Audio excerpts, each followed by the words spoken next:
Yeah, well, as you can see, Jenson has joined us. Congratulations through to finals night on your Modus Super Series debut. How does that feel? Oh, it was unbelievable. To be fair, it's been the past couple of days. It's been a roller coaster of emotions. You know, as you've seen on the commentary box and everyone's seen. You know, there's been so many games where I've been way ahead. I should have wrapped up 4-1, 4-2. I ended up losing. There's also been games where I think yesterday when I was against Eva, I think I was 3-1 down. I think there's been games I've nicked as well. It's been a bit of a roller coaster. I mean, yesterday the scoring was a little bit on and off. The finishing was on point. Today I just couldn't find a double at all really today.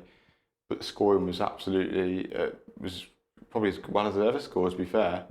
Yeah. So it's been up and down, but I don't care now. I'm in finals night. I'm happy. I'm buzzing. You should be. And it was up at the start of the day, wasn't it? You won your first 2 matches. At that point, were you starting to think that it was yours to lose? I knew I was in a good position.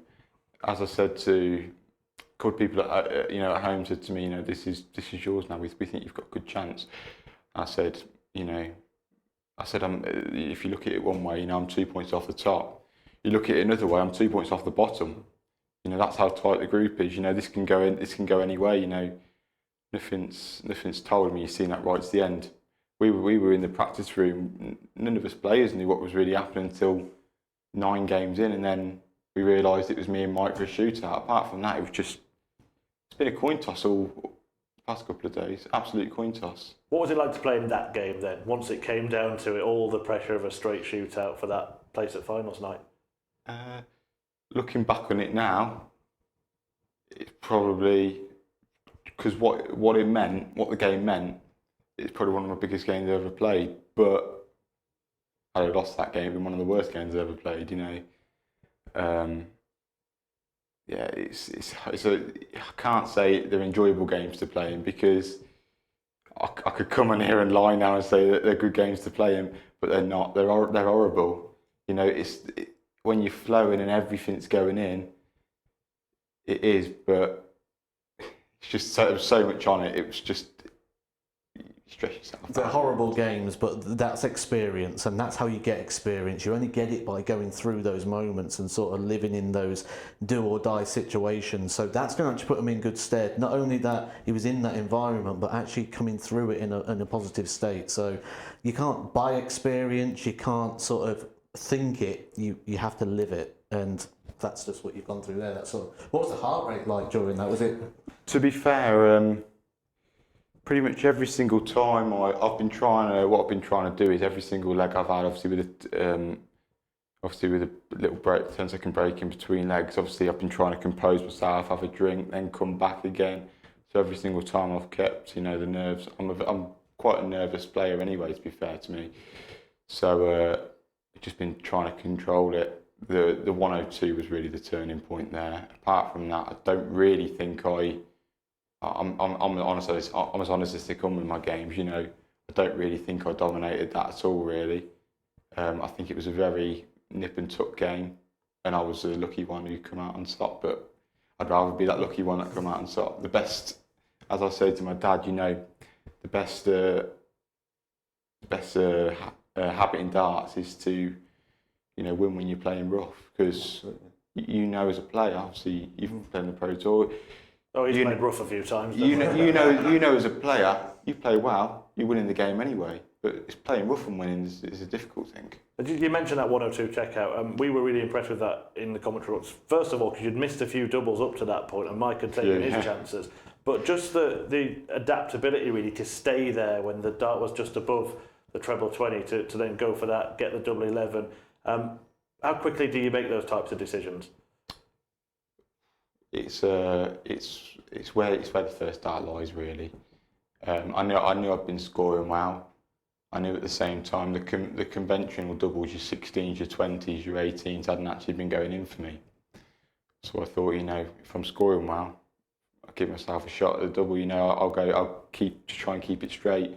I weren't really missing many trebles at all today, so I knew that if I could just keep it straight, I get a dart at double 11.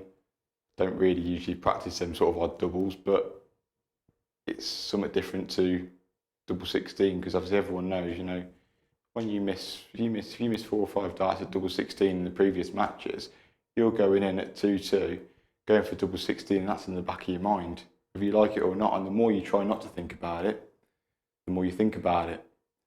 So that's why I just thought, you know, I'll stick to 11s. You know.